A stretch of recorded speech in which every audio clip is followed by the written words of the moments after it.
தமிழொலி நேயர்களுக்கு வணக்கம். தமிழொலியின் இன்றைய நாளுக்கான தலைப்புச் செய்திகள். நாட்டின் தொழிற்கல்வித்துறையை பலப்படுத்துவதில் விசேட கவனம் செலுத்தப்பட வேண்டும் என்றும் அதற்கு தேவையான நிதி ஒதுக்கீடுகளை 2027 வரவு செலவு திட்டத்தில் ஒதுக்கீடு செய்ய தயாராக இருப்பதாகவும் ஜனாதிபதி அனுரகுமார திசாநாயக்க தெரிவித்துள்ளார். கல்வி, உயர்கல்வி மற்றும் தொழிற்கல்வி அமைச்சுக்கு 2026ஆம் ஆண்டில் ஒதுக்கப்பட்ட வரவு செலவு திட்ட நிதியின் கீழ் நடைமுறைப்படுத்தப்படும் திட்டங்களின் முன்னேற்ற மீளாய்வு மற்றும் 2027ஆம் ஆண்டிற்கான வரவு செலவு திட்டம் தொடர்பான கலந்துரையாடல் நேற்றைய தினம் ஜனாதிபதி அலுவலகத்தில் இடம்பெற்ற போதே ஜனாதிபதிக்கு இவ்வாறு தெரிவித்துள்ளார். முன்னாள் ஜனாதிபதி ரணில் விக்ரமசிங்கே சிறை கம்பி எண்ணிக்கதை போன்று முன்னாள் ஜனாதிபதி மகிந்த ராஜபக்சவும் கம்பி எண்ண வேண்டிய நிலை வரலாம் என்று கடற்தொழில், நீரியல் மற்றும் கடல் வளங்கள் அமைச்சர் ராமலிங்கம் சந்திரசேகர் தெரிவித்துள்ளார். வடக்கு மாகாணத்தில் ஊழல் மற்றும் மோசடிகளில் ஈடுபட்டவர்கள் ஒருபோதும் தப்ப முடியாது என்றும் அவர்களுக்கு எதிராக சட்டம் தன் கடமையை சரியாக செய்யும் என்றும் அவர் மேலும் சுட்டிக்காட்டியுள்ளார். யாழ்ப்பாணம் தென்மராட்சி கொடிகாமம் காவல்துறை பிரிவுக்குட்பட்ட சுட்டிப்புறம் பகுதியில் இடம்பெற்ற விபத்தில் இளைஞர் ஒருவர் உயிரிழந்துள்ளார். வடமராட்சி பரித்துத்துறை தொம்பளை பகுதியைச் சேர்ந்த 29 வயதுடைய சின்னராசா துளசிகரன் என்ற இளைஞனே இவ்வாறு உயிரிழந்துள்ளார். குறித்த சம்பவம் நேற்றைய தினம் பிற்பகல் 2 மணியளவில் இடம்பெற்றுள்ளது.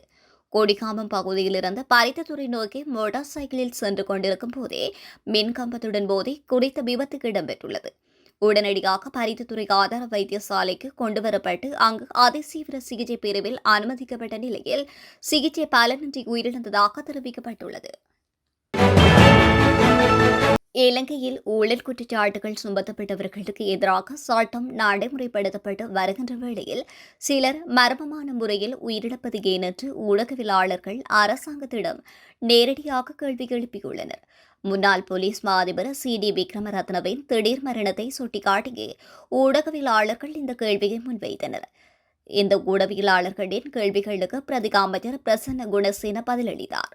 முன்னாள் போலீஸ் மா அதிபர் CD விக்ரமரத்ன உயிரை மாய்த்து கொண்டமை குறித்து விசாரணைகள் தற்போது நடைபெற்று வருகின்றது. முன்னாள் போலீஸ் மா அதிபருக்கு பாதாள உலக குழுக்களுடன் தொடர்பு இருந்ததா என்பது குறித்து மக்கள் மத்தியில் நிலவுகின்ற நியாயமான சந்தேகங்கள் குறித்து விவாதிக்கப்பட்டுள்ளது. சட்டத்தின் முன்னால் இத்தகைய சந்தேகங்கள் உண்மையானதா இல்லையா என்பது நிரூபிக்கப்படும் வரை பொறுத்திருந்து பார்க்க வேண்டும் என்று பிரதி அமைச்சர் பிரசன்ன குணசேன மேலும் தெரிவித்துள்ளார்.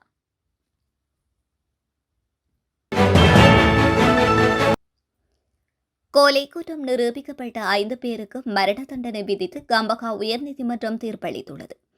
25 ஆண்டுகளுக்கு முன்பு விலக்கேதர பகுதியில் திருமணமாகாத ஆணொருவரை கொடூரமாக கொலை செய்தமை மற்றும் 3 வரை கொலை செய்ய முயன்றமை ஆகிய குற்றச்சாட்டுகளின் கீழ் நேற்றைய தினம் தண்டனை விதிக்கப்பட்டுள்ளது.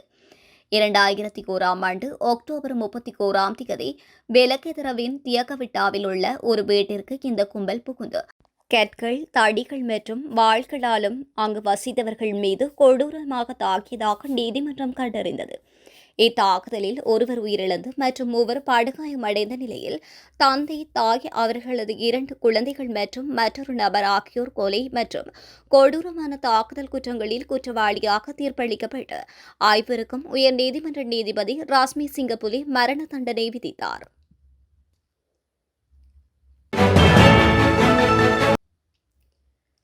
முன்னாள் போலீஸ் மா அதிபர் CD விக்ரமரத்னவின் இறுதிச் சடங்குகள் போலீஸ் உயரிய மரியாதைகளுடன் நடத்தப்படவுள்ளதாக போலீசார் அறிவித்துள்ளனர். ஓய்வு பெற்ற போலீஸ் மா அதிபர் ஒருவர் காலமானால் வழங்கப்படுகின்ற அனைத்து போலீஸ் உயரிய மரியாதைகளும் அவருக்கு வழங்கப்படும் என்று போலீஸ் ஊடக பேச்சாளர் உதவி போலீஸ் அத்தியட்சகர் FU வூட்லர் தெரிவித்துள்ளார். இதன்படி அவரது இறுதிச் சடங்குகள் எதிர்வருகின்ற 20ஆம் தேதி போலீஸ் மரியாதைகளுடன் நடைபெறவுள்ளன. தற்போது அவரது உடல் கொழும்பில் உள்ள தனியார் மலர் சாலையில் வைக்கப்பட்டுள்ளதுடன் நேற்றைய தினம் முதல் பொதுமக்கள் அஞ்சலி செலுத்துவதற்கான ஏற்பாடுகள் செய்யப்பட்டுள்ளன. இலங்கையின் 35வது போலீஸ் மா அதிபராக பணியாற்றிய CD விக்ரமரத்ன நேற்று முன்தினம் காலை அவரது இல்லத்தில் துப்பாக்கிச்சூட்டு காயங்களுடன் உயிரிழந்த நிலையில் மீட்கப்பட்டார். இந்த மரணம் தொடர்பான விசாரணைகள் தொடர்கின்ற நிலையில் பிரேத பரிசோதனையின் பின்னர் சட்ட வைத்திய அதிகாரியினால் திறந்த தீர்ப்பு வழங்கப்பட்டுள்ளது. உடல பாகங்கள் மற்றும் சம்பவத்தில் பயன்படுத்தப்பட்டதாக கூறப்படுகின்ற துப்பாக்கி ஆகியவை மேலதிக பரிசோதனைகளுக்காக ரசாயன பகுப்பாய்வாளரிடம் அனுப்பப்பட்டுள்ளன.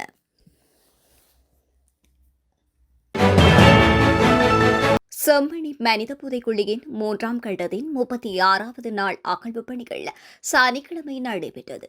செம்மணி மனித புதைக்குழியின் 3ஆம் கட்ட அகழ்வு பணிகளை 56 நாட்கள் முன்னெடுக்க நீதிமன்றம் அனுமதி வழங்கிய நிலையில் 36வது நாளான சனிக்கிழமை புதிதாக ஒரு பெரியவரின் எண்புக்கூட்டுடன் சிறியவரின் எண்புக்கூடு உள்ளடங்கலாக 6 எண்புக்கூடுகள் அடையாளம் காணப்பட்டுள்ளன.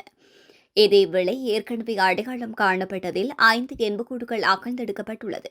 வெள்ளை நிறத்திலான பாசிமணி, எறும்பு துண்டு வளைகள் என்பவை பிற சான்று பொருட்களாக மீட்கப்பட்டுள்ளன.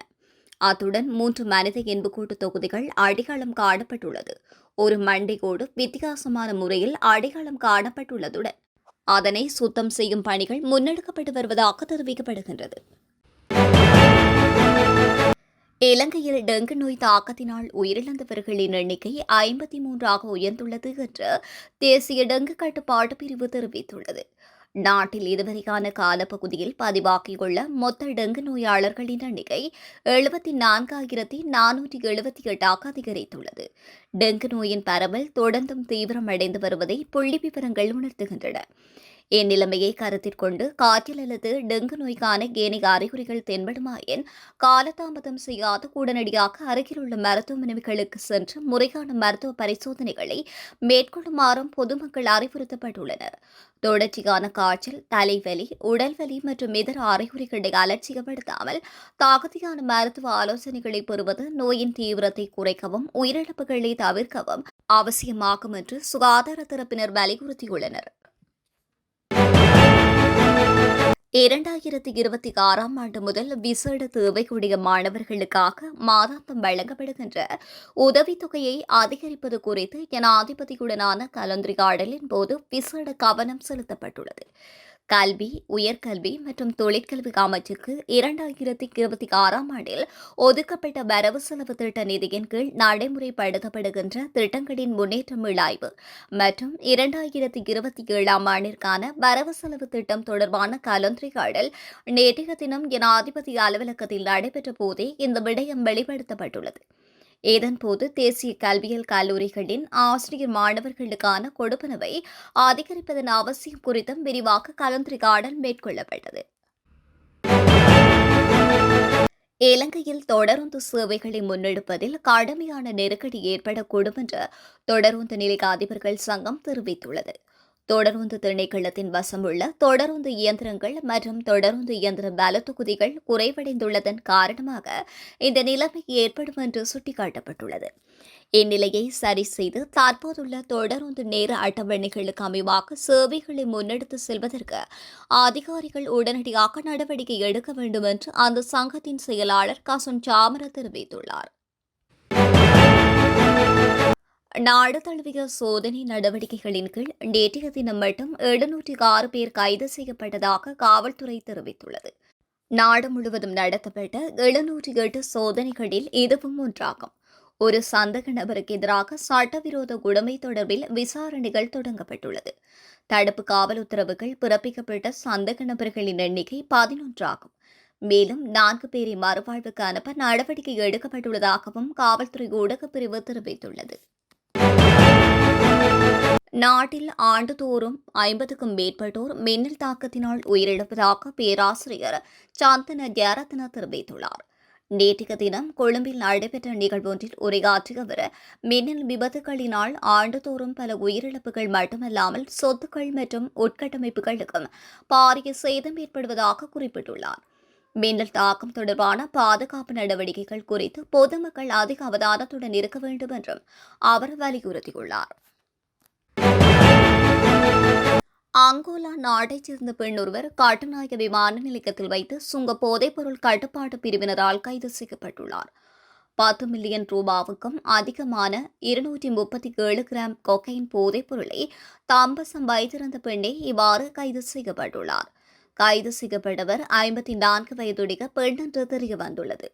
அங்கோலாவிலிருந்து எத்தியோப்பியாவின் அடிஸ் அபாபா நகருக்கு சென்று அங்கிருந்து கெடா நாட்டின் டோகா வழியாக இலங்கை வந்திருந்தது என்று விசாரணைகளில் தெரியவந்துள்ளது.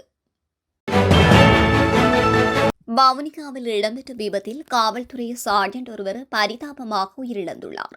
குறித்த விபத்து சம்பவம் வவுனியா காவல்துறை பிரிவுக்குட்பட்ட இரட்டப்பெரிய குளம் வவுனியா வீதியில் நேற்று முன்தினம் இரவு இடம்பெற்றுள்ளது. இவ்வாறு உயிரிழந்தவர் மாத்தளை பகுதியைச் சேர்ந்த 45 வயதுடையவர் என்று காவல்துறையினர் தெரிவித்துள்ளனர். வவுனியா வீதியில் 16ஆம் ஒழுங்கைக்கு அருகில் இரட்டை பெரியகுளம் நோக்கி பயணித்த மோட்டார் சைக்கிள் ஒன்று வீதியின் இடதுபுறமாக நிறுத்தப்பட்டிருந்த டிப்பர் ரக லொரியொன்றுடன் பலமாக மோதியே விபத்துக்குள்ளாகியுள்ளது.